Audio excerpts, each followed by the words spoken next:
Orang beriman yang sangat Tuhan Yesus kasih, shalom. Sekali lagi shalom. Kita tentunya telah melewati suatu proses panjang dalam penjaringan pencalonan, pemilihan penatua, diaken dan pengajar.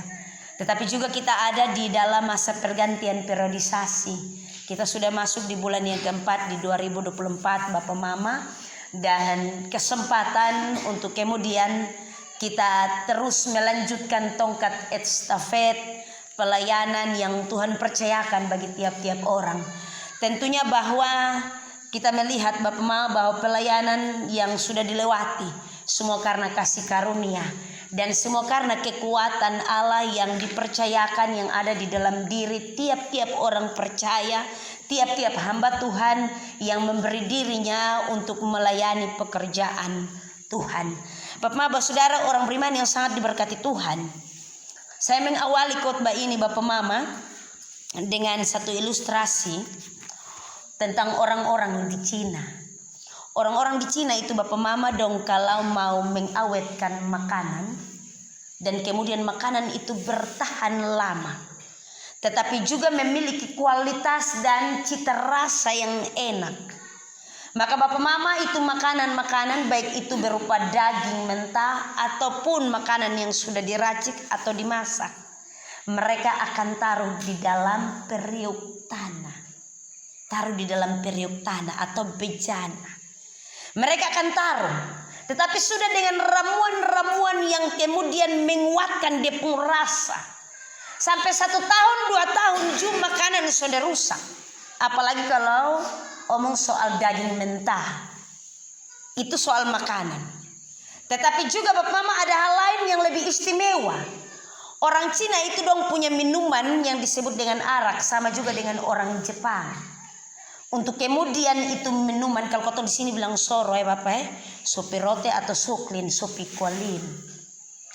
Mau untuk itu sopi dia enak, mau untuk itu arak dia pun rasa lebih enak, dan kemudian dia bikin mabok juga lebih enak.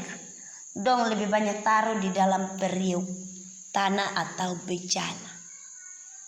Itu berarti Bapak-Bapak Saudara bahwa periuk tanah atau bejana ini memiliki fungsi yang sangat baik untuk mengawetkan makanan, untuk memberi cita rasa makanan, tetapi juga untuk meningkatkan kualitas makanan menjadi makanan terbaik. Itu fungsi dari bejana tanah liat. Sama halnya Bapak-Bapak Saudara orang beriman dengan kehidupan iman orang percaya.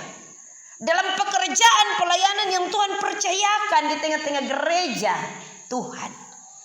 Tentunya Bapak-Bapak Saudara orang beriman bahwa kita adalah bejana-bejana periuk tanah yang Tuhan persiapkan untuk kemudian menyimpan hal-hal terbaik, kekayaan-kekayaan terbaik dalam ini pelayanan. Tiap-tiap orang akan memberi kualitas terhadap ini pelayanan. Tiap orang dengan tanggung jawab, dengan panggilan, dengan komitmen masing-masing.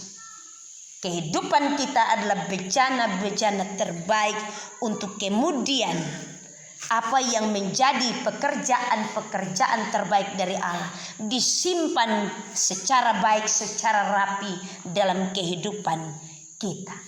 Dan kemudian dari bejana tanah liat, dari kehidupan kita itu akan mengeluarkan banyak hal baik bagi jemaat, bagi pelayanan, bagi gereja, bagi persekutuan orang percaya, dan juga bagi kemuliaan nama Tuhan.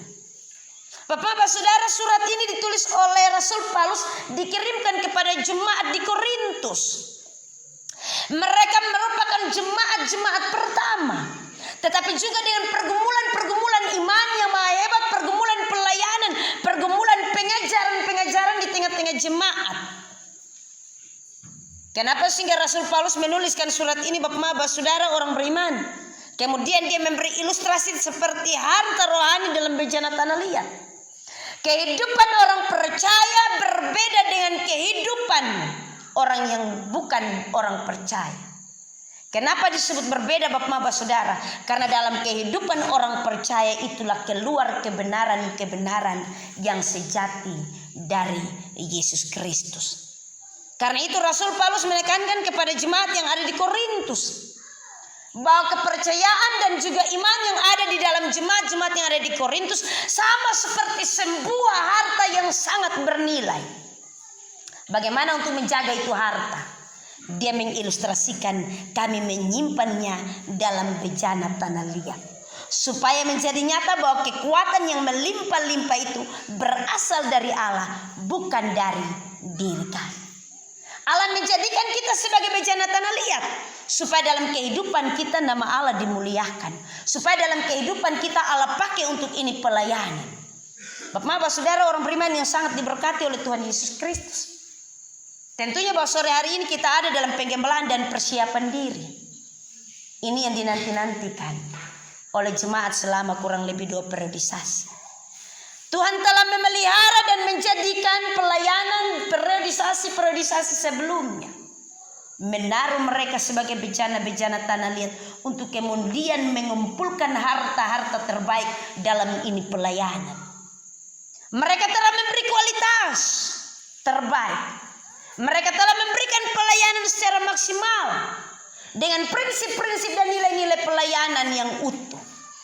Tentunya Bapak saudara, kata mau bilang sudah ada yang sempurna dalam pelayanan. Setiap manusia punya keterbatasan, kekurangan. Tetapi tentunya juga bahwa mereka telah memunculkan kualitas-kualitas pelayanan yang terbaik. Ada pertumbuhan iman jemaat di sini, tetapi juga ada pembangunan fisik di sini. Ada pelayanan-pelayanan yang bernilai dan berkualitas di periodisasi sebelum. Dalam kehidupan pelayanan sama seperti kita berolahraga. Kita mau meneruskan ini sebagai suatu estafet ke depan. Tetapi juga untuk kemajuan pelayanan, untuk mencapai kemenangan-kemenangan dalam ini pelayanan. Besok Bapak Mama kita akan bersama-sama mengambil bagian. Tetapi juga kita akan menyerahkan tongkat estafet 2019-2023. Melanjutkannya kepada periodisasi 2024-2027. Dengan orang-orang pilihan Tuhan, orang-orang terpilih untuk kemudian menjadi bejana-bejana terbaik dalam ini pelayanan. Supaya di sana ada kualitas pelayanan yang tersimpan. Di sana ada kekuatan Allah yang tersimpan untuk ini pelayanan, ini gereja, ini jemaat, ini persekutuan orang percaya. Tentunya Bapak saudara orang beriman bahwa dalam perkara iman ini kita terbatas. Kita terbatas. Kita telah memberi diri masing-masing orang dengan komitmen. Baik itu sebagai badan harian penuh waktu terpilih, baik itu sebagai presbiter BP3J, baik itu sebagai rukun, baik itu sebagai unit pembantu pelayanan, kita semua telah memberi diri. Kualitasnya ada dalam pekerjaan kita nanti satu periodisasi ke depan. Kualitasnya bukan hari ini, tetapi kualitasnya nanti kita lihat di satu periodisasi ke depan. Tongkat estafet bukan hal yang gampang. Tentunya bahwa sudah harus ada banyak hal yang diperjuangkan, digumuli di sana. Omong soal berhadapan dengan jemaat bukan hal yang gampang. Kita berhadapan dengan tiap-tiap orang, dengan karakter, dengan prinsip, dengan ide, dengan isi otak, dengan pengalaman-pengalaman kehidupan iman dan pelayanan yang berbeda. Yang dibutuhkan adalah hikmat dan kasih karunia Tuhan. Kita tidak memiliki itu, tetapi firman Tuhan bilang siapa kekurangan hikmat, hendaklah ia meminta kepada Tuhan yang empunya hikmat. Kasih karunia itu diberikan secara cuma-cuma kepada setiap orang.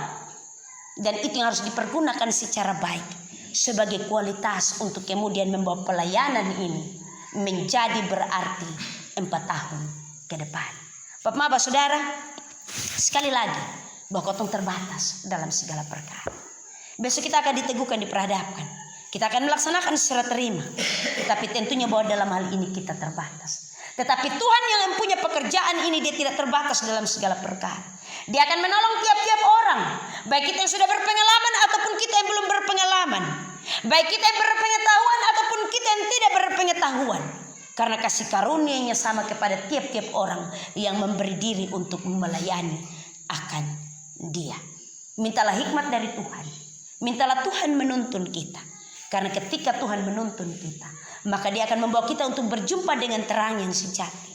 terang yang sempurna. Dia akan menunjukkan banyak hal, menyingkapkan banyak hal, memberitahukan bagi kita banyak hal, untuk kemudian kita membawa pelayanan ini menjadi lebih baik bagi kemuliaan nama Tuhan. Bapak saudara, kita diberikan tanggung jawab besar, yaitu tanggung jawab di tengah-tengah jemaat. Penatua diaken badan harian itu jabatan organisasi. Tetapi juga dalam jabatan pelayanan, mendoakan ini pelayanan, mendoakan ini jemaat dengan hati yang setia, hati yang murni untuk mau melayani. Karena itu kita percaya bahwa kalau Tuhan sudah memilih tiap-tiap orang, Dia akan menolong kita untuk kita sampai ke tapal batas. Dia akan menolong kita dan kita akan sampai ke tapal batas. Atau kita akan sampai kepada tujuan pelayanannya, yaitu damai sejahteranya menaungi akan kita di tengah-tengah pelayanan. Tuhan memberkati kita Bapak Mama. Dengan terang firman-Nya kita percaya bahwa Allah menolong dan menuntun akan kita. Amin.